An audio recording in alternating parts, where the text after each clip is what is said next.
Sunderland drew again at the weekend 1-1. It seems to be our favourite score, 1-1 and 1-0. We don't really do much else. We are here recording in the ALS Cafe, or the Roker Rapport Cafe, with Martin. It's nice to making a debut here. Hello, how are you doing? I'm good. You normally do a bit of Wiseman Says, your first Roker Rapport podcast. It is. You're building up. A virgin. We've also got Alex. Yeah, I'm here. Dressed as a teacher. Yeah, straight from work, pretty much, you know, as you do. And I wore a shirt as well, and I was like, I'm going to be the best dressed. Oh, well. I feel underdressed. What happened? You're one tie short of being the best dressed, but you can't run for it, so. And how are you doing, Josh? I'm very well, thanks. Second Very appearance. well. Yes, thanks for having me back. Yeah, and get you all caps tomorrow. Yeah. Oh, thank God. Anyway, to the game, I'll read through the lineup quickly. We had John McLaughlin in nets, Reece James left back, Jack Baldwin, Jimmy Dunn centre back, Adam Matthews right back, then midfield, Grant Ledbetter and Max Power, then we had Honeyman, Morgan, McGeady, Will Brigg, then like the front four kind of thing we do. Yeah. First things first, did we get the formation right? No. No. Good, very good. Very No. good. I think we need a change, don't we? I mean, I said this in the last time, and I'm going to bang the drum again. 3 at the back.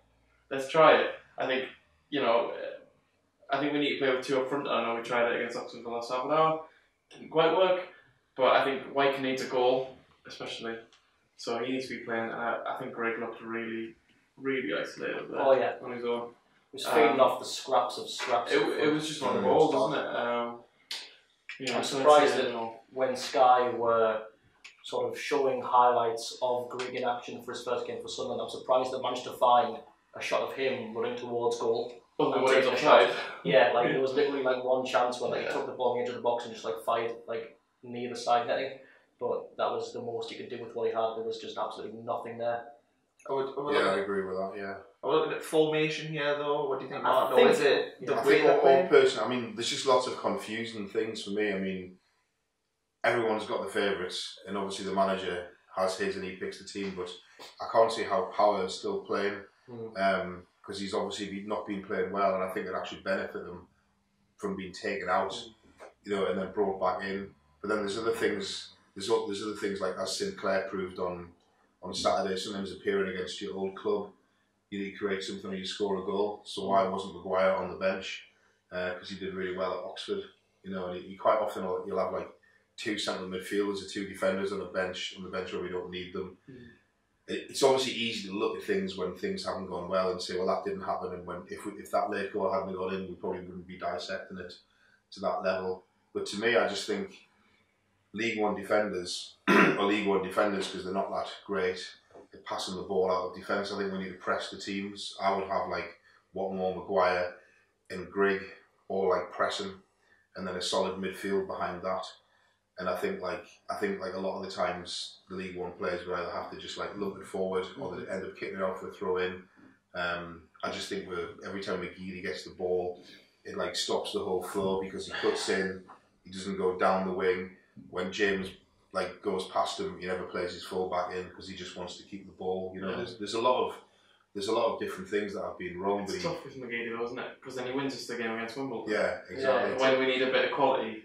Yeah, So it's tough. You can spend the whole game berating McGeady, Yeah. and as soon as that goal goes in, and it's the goal that changes the game, you can't say anything else, because as bad as he's been for 75 of the 90 minutes, Yeah. he had a brief spell in which he got the goal. So it just, It's a tough one. yeah, it lets you have a go at him for how long, and then just Is just his cuts job- it short. Is his job first and foremost to get down the byline and play crosses in, because that's how Will Briggs scores goals, you know. Yeah. Well, McGeady's probably seen by Ross as, you know, just the tricky clinical inside forward that most League One defences ultimately can't handle for 90 minutes. You know, it's just let him go. You know, let him be frustrating for most of the game, safe in the knowledge that eventually he's going to get that breakthrough. I think Ross is probably well aware that McGeady has that reputation, but is completely fine with it as long as he keeps being as clinical as he is. So I think if he is going to score every other game, then I'm happy to keep him in. You know, I'll keep being annoyed at him. I'll keep, you know, I'll keep making snide remarks to him, trying to tap dance through 3 defenders who are twice his size, but at the end of the day, he's eventually going to get through them. So But he should mix it up, and he hasn't. I don't think he's scored enough. I mean, I like him. He's obviously, you know, he's our most talented player for sure. But now we've sort of like, you know, broken the League One record on Will Grigg and paid so much money for him when we probably could have got him cheaper earlier. whichever way you want to look at it. We need to kind of create chances for him because he is like a Kevin Phillips type player. He doesn't score goals generally from outside the box. Yeah. He's not going to go on a run, beat 3 men and lob the keeper. Like if you look at the goals he scored, they're all flicks and tap-ins and penalties. Don't care how they're scored because we can't score more than 1 at the minute. That's why I thought it was strange that we've had 2 shots on target in the last 2 games. Yeah. I couldn't understand why they brought him off, to be honest. Because like you say, in that last 10 minutes... Back from injury though. Yeah, and he didn't look sharp, to be fair. But if we get a single chance in the box and forced to Grigg, chances are he's going to put it away. Yeah. And I think those Oxford defenders were probably a little bit relieved when he came off with 10 minutes to go. I think the other thing is like a lot of people will complain about the result, but if you look at the balance of the game and you watch the highlights again, we're probably quite lucky to draw because they ripped us apart like on several occasions, and like obviously the keeper kept us in the game like massively. We didn't really create many chances. We had a lot of the ball, but we didn't do anything with it. So I think that's the thing. We need to kind of look at how the way we're playing and how it's going to work. And you know, I think power needs to be rested, and we need to play more forwards. If that's not too simple, you know. Yeah, you might. To be honest, I might argue that the formation isn't necessarily the problem. It's how positive the team's set up to be. I mean, having 2 holding midfielders looks like the fault of the 4-2-3-1 when really you don't necessarily need 2 holding midfielders. You could have Ledbetter there, and you could have a midfielder alongside him who's just more offensively minded. If you have a more, out and out box to box midfielder, then I think you probably increase the likelihood of us using the quality we've got in the team on paper to pass our way through teams, which we're doing all the time at the start of the season, as opposed to just this very sort of run of the mill hoofball style of play that most teams in this division seem to resort to, because there was a lot of that, I think, on Saturday. There was a lot of long balls to a 5'9" Will Grigg, and ultimately, as clinical as he is, those aren't going to come off, 99 times out of 100 when you've got massive defenders marking him, as is so often the case. If we just have a more offensively minded, but not even offensively, just not as defensively minded midfielder alongside Ledbetter, then you've got someone who can bring the ball forward, bring the more offensively minded players into play, and then put together moves that are going to get are going to get the ball to Grigg along the ground, or at least from crosses in from more accurate angles, I suppose, rather than just a route one from inside your own half. There's an interesting sort of point I was talking about today actually was, if we'd lost one of these games, do you think it would have benefited with? So if we'd lost against Oxford, say 2-1, do you think it might have benefited to lose it, so we'll go, right, we're actually going to have to think about what we're doing? Because while you're not losing games, you almost think, well, why would I change it? Because we're always in the game, we're always a goal away from winning. Why would you change it? If we'd lost a game, maybe a couple of games, do you think it would have benefited in the long run, that we might have went, maybe we do need to change this? I would hope they still know it's not good enough at the moment. I would hope that they're not happy with the amount of 1-1s, especially. And I mean, 2 shots on target is not good enough at all. I think almost the problem you mentioned earlier is that we don't really have an identity. I don't know what type of team we are. Are we possession, because we have a lot, but we don't seem to know how to use it? Do we hit teams on the counter-attack? Because we got Oxford on the counter-attack a couple of times, didn't come off, but I don't know what type of team we are. And like you say, we set up very defensively, yet we should be winning most games, especially these types of games. I'm not really sure what the plan is. Are we trying to keep clean sheets? Because that isn't working. Yeah, I mean, we discussed formations before we started, but it's difficult to know what formation we're playing, or we can sometimes play 3 or 4 in one game, which I don't think is necessarily a problem. No. But I think with personnel, it is kind of confusing. We're not in the Premier League, unfortunately. And a lot of the players that we've got have played a lot of some of their career, a lot of the career in League One. The players that we've brought in to operate at that level. Power, Baldwin, etc. And then the other players that are young and maybe not as sort of educated and in the ways of football. It's easy when you're watching it, so you can sort of see how it's working. But when you're actually playing in that situation, you have to change quickly. Then unless it's done at half time, when the manager can go through the whole thing and say, well, that player that you're marking I need you to get closer to him, so we're going to do this, that, and the other. But he just keeps changing with almost with every substitution. He's changing the formation, and obviously that's great if it confuses the other team. Yeah. But it's not really. And as you saw against Wimbledon, lumping the ball to one man up front who's doubled up on. The Wimbledon players must have just been thinking, well, this is like just do this all. This is always, you know what I mean? We're away from home at what has the potential to be an extremely intimidating stadium, especially for a team that's not used to that environment. And here they are pumping a long ball to one man that we're going to put two men on. Yeah. And they must have been like, all right, well, false alarm. Let's just take it easy. Let's just compose ourselves and just try and just try and beat them in a long game. Yeah. That's why I think we need to play with two. Especially if White's playing. I mean, he needs a goal. I don't think he's going to get it there on his own. You might even find that you could go on to struggle against, if you don't amend the problems you've got, you might find that the games you struggle in the most will be games against lower half teams in this league at home. If they can recognise that we're playing a style of football that isn't getting us goals, we can score one per game and break all these records, that's fantastic, but if you're scoring literally one per game, teams will be like, right, okay, well, let's just set up to frustrate and try and get them on set pieces. A team like Gillingham will be thinking that exactly. They'll be thinking, right, can we get a 1-1 here, a 0-0 or 1-0, We do seem to be taking our foot off the gas a little bit, where we start off with a game plan, and although we're not piling men forward because it's 0-0 and the teams are working really hard to close us down and stuff, but once we score the goal, then we start playing like worse in my eyes. And I was actually thinking it was Madja who was kind of coming on getting his goal and then easing off because he was the goal scorer. So I was thinking, but we do seem to kind of like, oh, now we've got something to lose, and then we go into our shell. But really, like, teams should then come at us more as the will, and then we should just be able to pick them off. But I do feel there's a couple of different, and I'm sure Jack Ross knows a lot more about football than me, but the likes of Gooch and McGeady, like, don't pass the ball like enough or quick enough. They can't run as quick as they can move the ball around. They get themselves into a great position and they try and beat 3 or 4 players instead of just getting there, playing somebody else in, maybe getting the ball back, moving the ball around. Against these, obviously we've seen the defenders in League One are all big and strong and powerful. They're not as good footballers. Absolutely not. And they're not always as quick. So let's just like move the ball around them. Look at the goals we scored against Gillingham. They were all chasing shadows in that game. And we kind of like sprung into life because we went down, we went a goal behind, didn't we? And then it was almost like those games when we were conceding early and having to come back into it, we were having to throw caution to the wind more.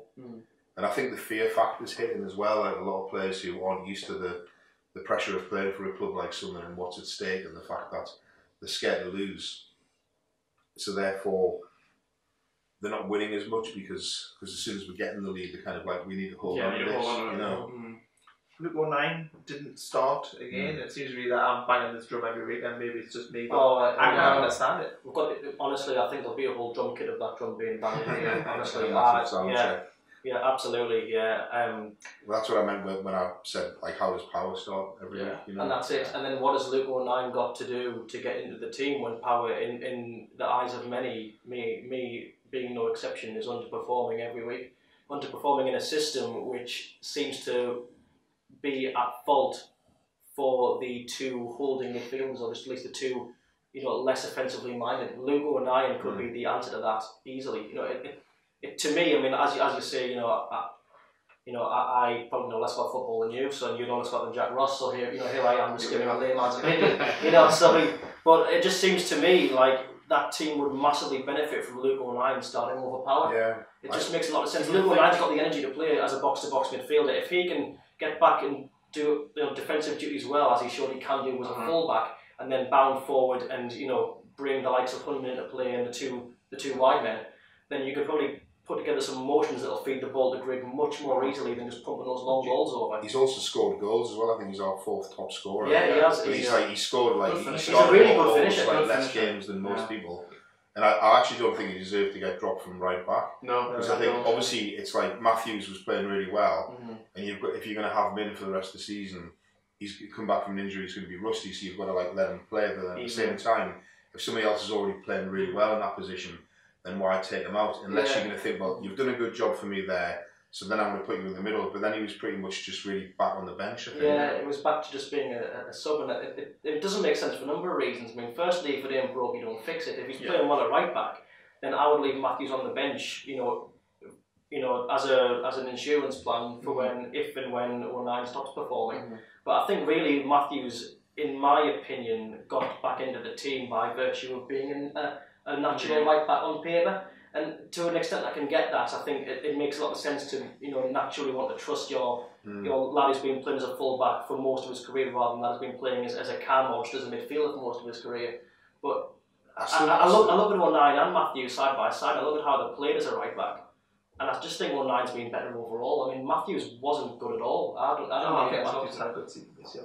He's had his best season. I think he is good going forward, But I don't think he's a great defender. No. And I don't think, like, if you watch the way he tracks back, it's very laid back. That it doesn't feel as if he's given away that space. He's just trotting back as like someone's come over from midfield to cover him. He should be getting in the middle, but he's really interested in going forward. Yeah. Which is why I think in the balance of the team, why Reece James has played more ahead of Oviedo. Because if you had two attacking fullbacks, as we've seen away from home, you know, when we didn't have like before we got done in, when we needed that big defender, we were just like we were a soft touch at the back. So I think the gaffers thought, I can't play Matthews and Oviedo together unless you're really going for it. Although I'd love to see him do that against Blackpool, because I think we need a kind of attack teams. Injured. Is he still injured? Yeah, he's up there. I think he said the days off. He said that today, but at the same time, he obviously hasn't used him very much.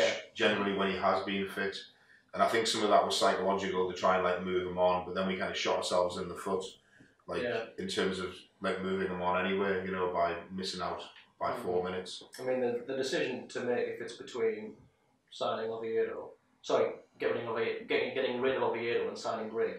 I think it makes more sense to get Grigg than get rid of Oviedo. I think just from a squad depth perspective, and you know, I had the facts machine. Yeah, and there's a massive sort of like PA move, of course, about Will Grigg. You know, there's been so much sort of, you know, so much sort of PR was what I meant. There's been a lot of them. There's been a lot more. Yeah, I mean, just in general, it made a lot more sense to get Grigg over the line rather than get Oviedo. We should have been able to like sort of administer two transfers, or shouldn't we? Especially since he's like the highest earner. He's the highest earner in the club, you know what I mean? Yeah. He earns in a year like pretty much what we paid for Grigg. Yeah. So.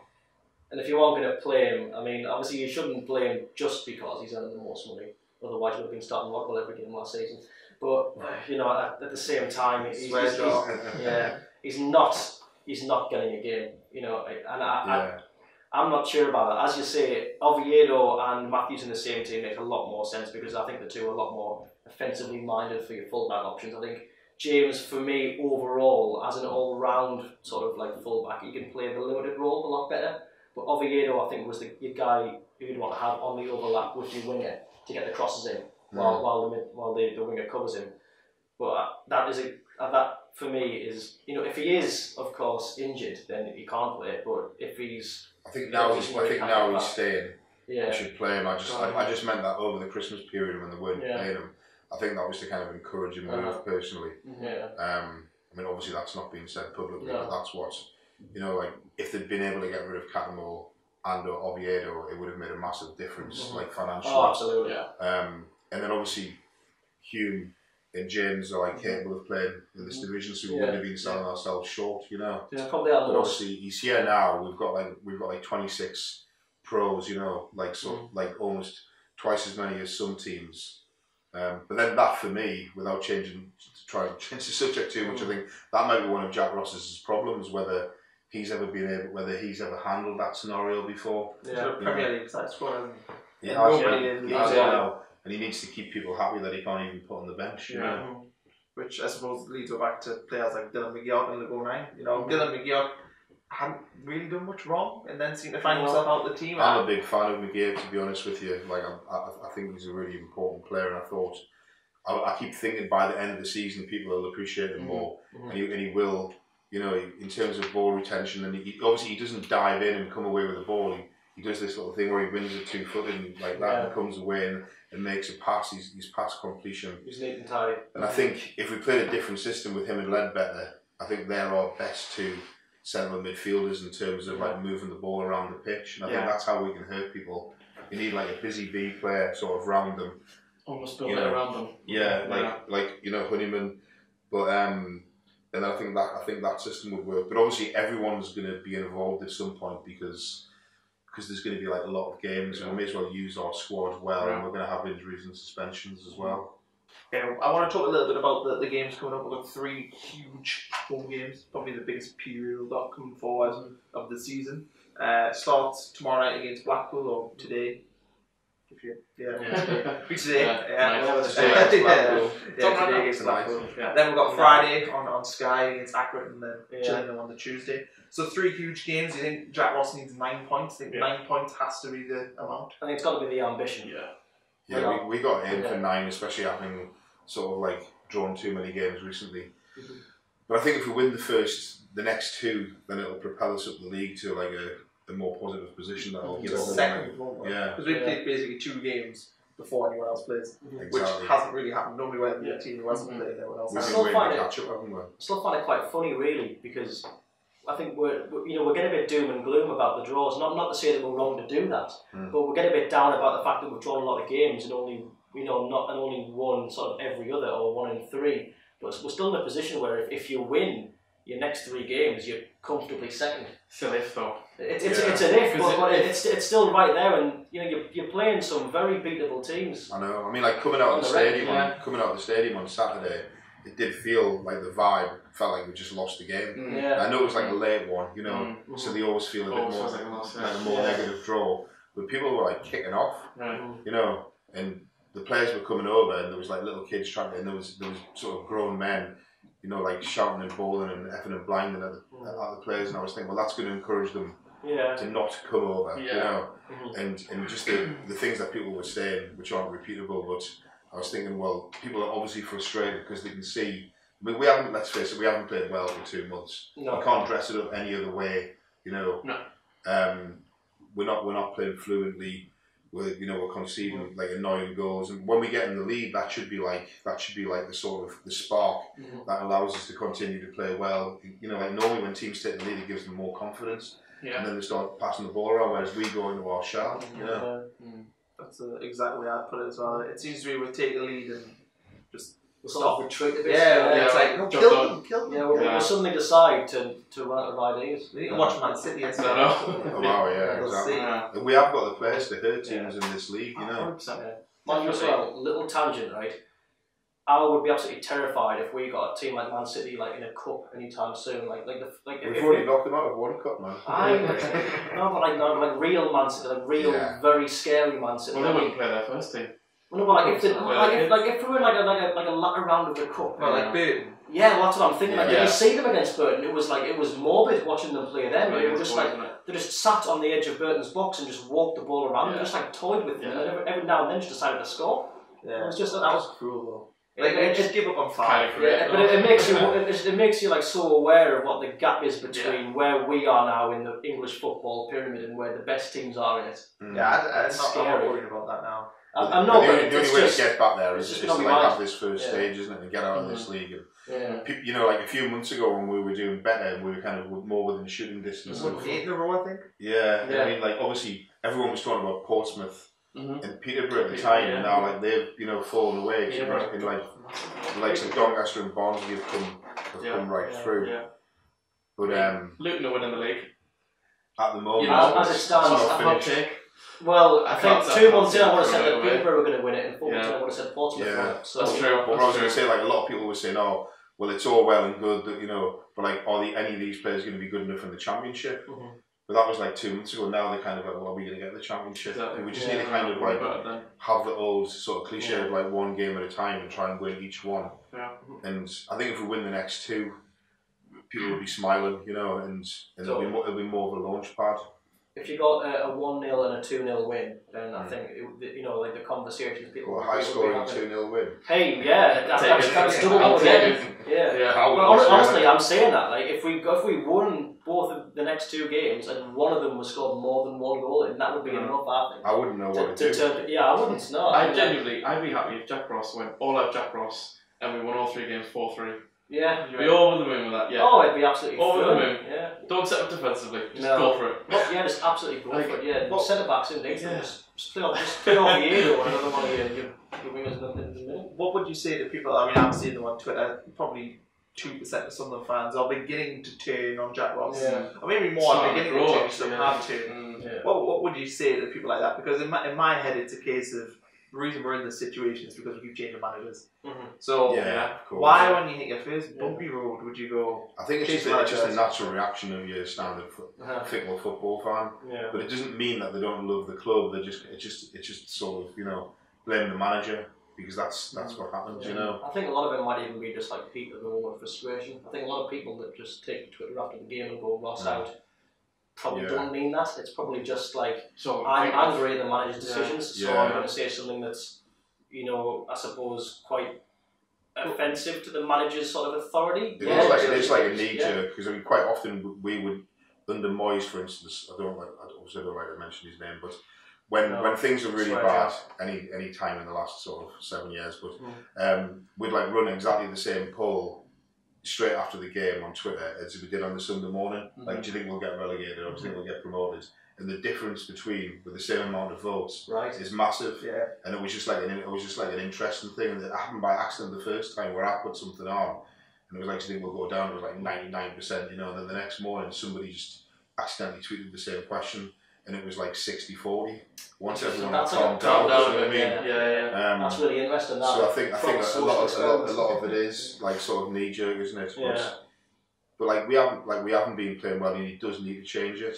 He does need to create more opportunities. There are frustrations there that I'm a big fan, but even I'm like change formation. He's clearly got his favourites that are playing every game. So I get it to a point, but I'm certainly not Ross. I think what's interesting with him is like at the start of the season he was doing his best with a team that wasn't good enough. Like if you look at the teams like the team we put out against Charlton, for instance, central midfielders. Their forms really, wasn't it? It was. The two centre halves we played in that game, the central midfielders, and he was. But I think that's what he's used to. But he isn't used to having such a big squad. He isn't used to having the pressure to win every week, and the pressure from so many fans. And that's obviously just one of the. He's like in the same ways that the owners were learning, in the transfer window, and everyone makes mistakes. We got the players we needed, but when you have like a young board and a young manager, you can you're watching them evolve basically. And I think like all the things that Jack Ross is good at, sort of came through at the start of the season, motivating the players, getting the best out of players. Now he needs to learn how to handle a big squad, and like put up with the sort of pressures that a club the size of Sunderland. He knows that the bottom line is that we need to win promotion. We scored a goal from a corner this weekend, which I think deserves mention. I can't believe we actually didn't mention that. Scored a goal from a corner, which is something, again, everyone's been banging the same drum. The Luke 09 drum about the corners. Not seen since the advent of the drum. So I mean, what do we make of that? Is that just a case of if you put the ball around the 6-yard area from a corner, it's likely to better delivery? Well, I think it's interesting because obviously like the player that's, I think Dunn actually won that corner with his upper body strength. And then the player that took the corner is obviously someone that was signed who's a better quality deliverer.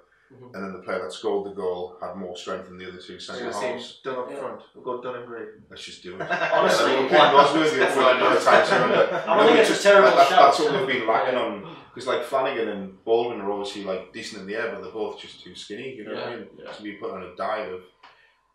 Do you reckon I could get a goal if I grew a few inches? Got the belly. I reckon 100%. Kind of sheer physicality would win us. I think so. Done on pace. I probably need a sweeper. Box in the box. Put like Gooch behind us. I reckon you like Andy Wade, quite deceptively agile for your absolute left peg. I'll take your that. stature. I'll take that. No, I reckon, to be honest, I think as good as Ledbetter is with deliveries, as much as we know that, I think the difference is Jimmy Dunn. I think having a massive 6'4", 6'5", and very physical lad in the box for your corners, that makes all the difference in the world. I think a big issue with Sunderland for the past maybe 2 years now has just been the size of the squad. Like it's quite a basic, maybe trivial thing, but height has been a big problem with us. Well, especially in League One when every other team's got 8 players the size of Dunn. You know what I mean? And then we've got like Oviedo, Gooch, Honeyman, Catmull, Like you could go on. We're a team of dwarfs, basically. I looked it up last season, and no offence to dwarfs Yeah. out there. But that's almost a funny point, though, isn't it? Because you say like we're a team full of that, and yet there seems to be no pace in how we play. no, Yeah. It's weird. Like we play as if we're a traditional League One side with big fellas and slow, but we're not. Like why aren't we knocking it into the channels? We're not stretching teams at all, and yet we've got the pace to do it. Which really baffles me. and I think if we're not going to be a big team, we've got to be a fast team. We've got to be a tricky strengths. team. Yeah, It's so simple. and our strengths were very apparent at the start of the season. You know, when we were playing against, like, the 3-0 against Scunthorpe, the 4-1 against Rochdale, and the 4-1 against Gillingham, those were games where we just sort of used that pace and that trickery, and they made all the right decisions. We spoke earlier about Gooch and McGeady sort of having the pace and the trickery there, but just making the wrong decisions based on where they are. They got it all right at the start of the season. They were just passed their way through teams with a very offensively minded team. They could concede 1 or 2 at the start of the game or throughout the game, but ultimately they'd go on they'd get 1 goal, they'd smell blood, they'd just bombard teams with sheer quality. I think it's become a grind, hasn't it? Because there's so many games. It's almost as if like when there's not a game midweek, it's like, oh, how come? And I think that has taken the toll on the creativity of the players and the sort of rest periods. But hopefully, the fact that we've got like so many exactly. Yeah. The goal conceded, foul, not a foul. Nope. I don't think it was a foul. I think he was playing for it. I think he could have. He could have stayed up. He could have whacked it up there. Yeah, exactly. My first sort of reaction was like, he went down too easy, and I think that's what the referee. And I seen Bally afterwards, and I was like, "What did you think?" And he sort of said exactly the same. And a big guy like that doesn't fall over like so easily when just kicking into the stands, I was expecting the referee to give a free kick, to be fair, but then some of the White was being pretty much like kicked all over in the box. He should have had about like 4 or 5 penalties. When the ball was coming into him, people were like pulling him down. Yeah. And I was thinking, well, if the referee's not going to give that, then as the central defender, you suss that out. And you just. But obviously, it wasn't Mike's like shoved him into the box like twice, and just nothing was done about it. Exactly. But I mean, they kind of did deserve it on the balance of the game, but we felt a bit cheated because you kind of expect the free kick. Well, we've seen those given in this division, but I think for me, again, like you say, when you've got a lad who's that big and that strong, and you see him fall like that, I think common sense prevails, and you think, no, you've gone looking for that. I'm not gonna give you what you want there. But I don't know. I mean, I just think I think there was probably an element of double standards there, because there were a lot of times, as you say, when players like White, especially White, was just getting absolutely like trampled. Getting like lumps kicked out of him, getting his shirt pulled in, and he makes a run. Yeah. And I think the difference being is that because it didn't make that much of a substantial impact on the game, not an awful lot was done about it. But it's for sure. It's a bit of an issue that you couldn't really handle on the spot. I don't think as a referee in League One. There's a lot goes like, there's a lot that people get away with.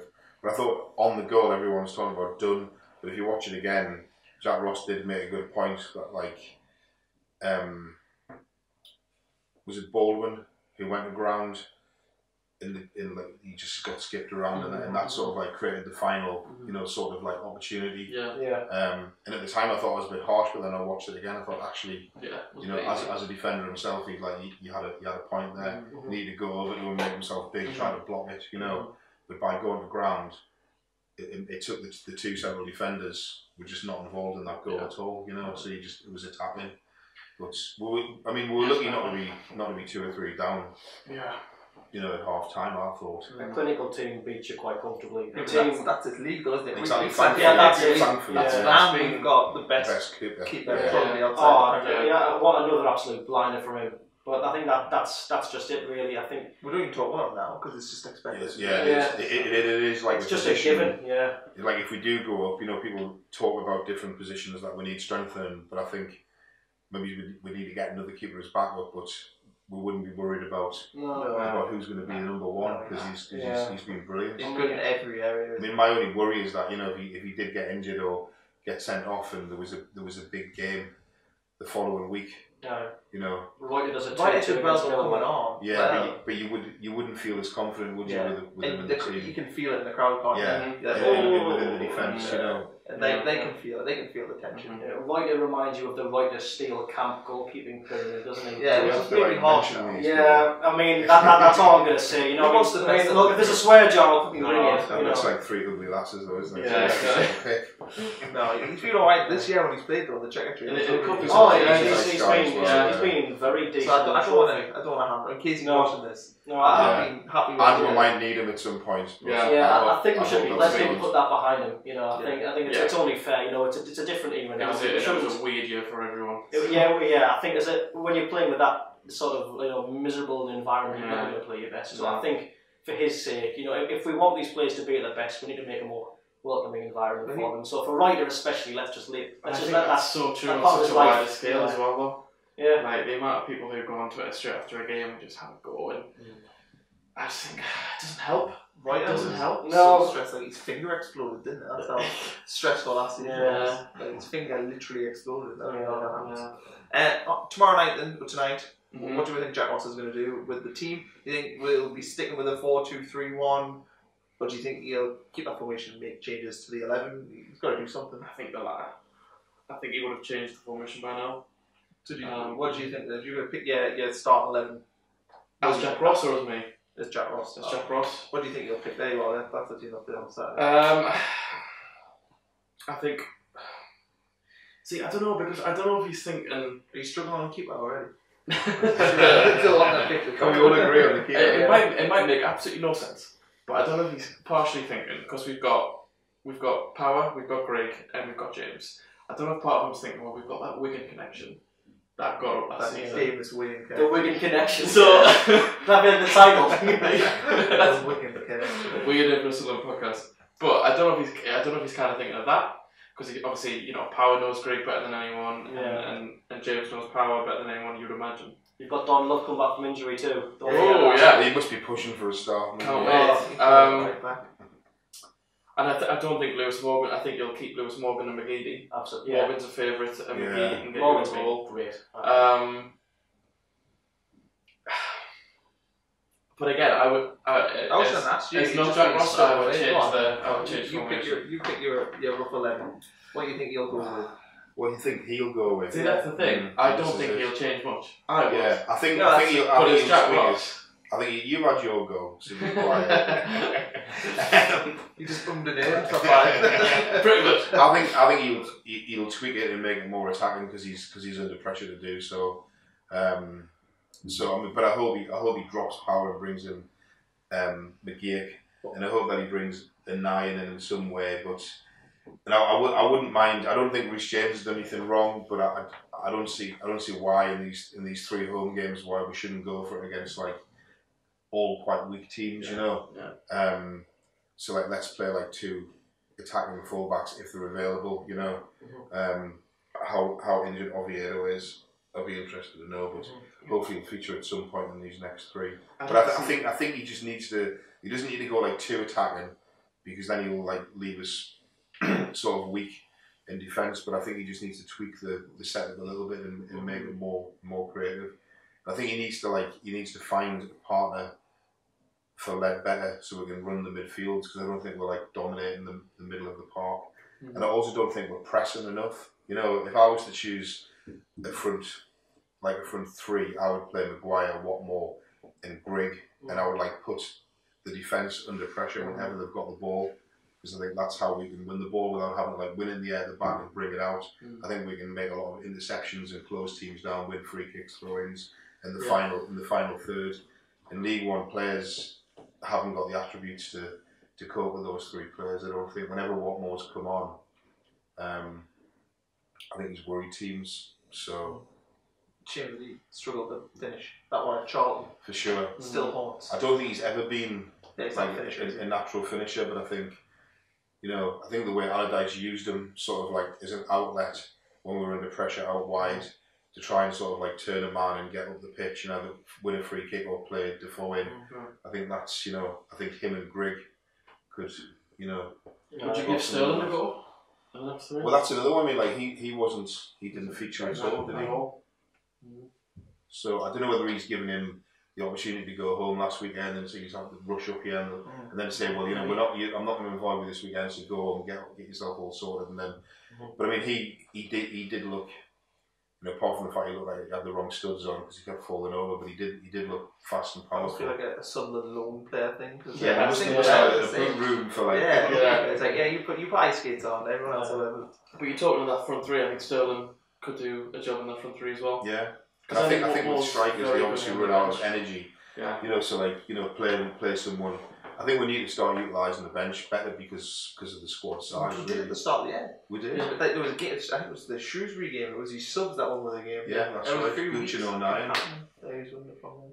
I suppose. Yeah, so first of all, an excellently written match report here. Carl, you've done a very good job of bringing this up. Yeah, it's a good match report. Yeah, but yeah, I think with considering what Jack Ross would do, for me, it's a case of what will he do versus what I'd like him to. I think, as I've said before, ideally I'd like him to keep the 4-2-3-1. I don't think there's a flaw in that formation. I think if you can use it right... Not even the lopsided 3-5-2? No, not even the lopsided. No, you see, when I think of three at the back, as much as that is a good formation, I associate it with Sunderland managers who don't have the players or the tactical prowess to use it. I think of Coleman. Basically, Chris Coleman. I think of Coleman with Clark Salter at the back. That's all I think of. So maybe a bit of a bad taste in my mouth for now with that. But that's by the by, I suppose. 4-2-3-1 I think works if you've got the players to use it, which we do in this division. I think all I would do is swap out Max Power for 09. I'd be heavily tempted if he was fit to put Oviedo in for Reece James, but I wouldn't sort of pin. I don't think that would be a massive game changer. I think he's always there as an option on the bench, Oviedo, for if and when James gets tired and we need dare I say, a second goal. Voice crack. How was that? You an anxiety attack. Second goals? Yeah, goal. I was that sort of terrified by the thought of us getting a second goal in the game. I've lost my voice momentarily. You were talking there about Luke O'Nien going in instead of Power. Yeah. Would you be tempted to put Honeyman and centre mid and play Luke O'Nien with Will Gray? I would. To be fair, I would be tempted to do that because that is where O'Nien played. Mind you, that's where O'Nien played when the guy in front of him was Akin Fenway, not Will Grigg. Those are two very different strikers, I dare say, in every single aspect. I don't know if that for him. I don't know if the fact that he was bringing Akin Fenway into play would be different than bringing Will Grigg into play. But I suppose I've not really thought of that. I thought it's better.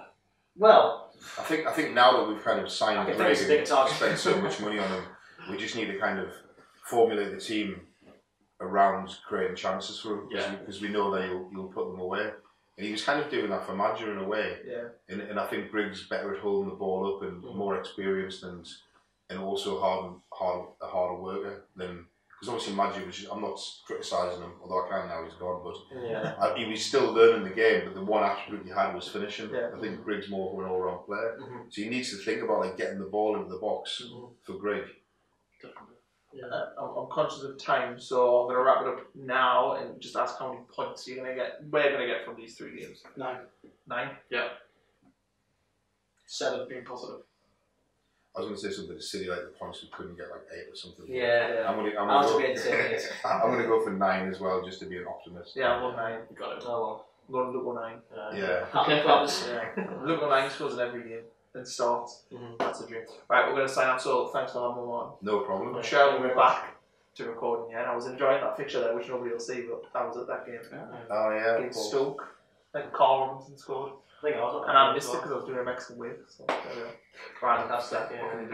Yeah. So when are you open match days? Every day of the week? Yeah, Monday to Friday, 9:30 to 5:30, and match days. Just 4 match days. Yeah.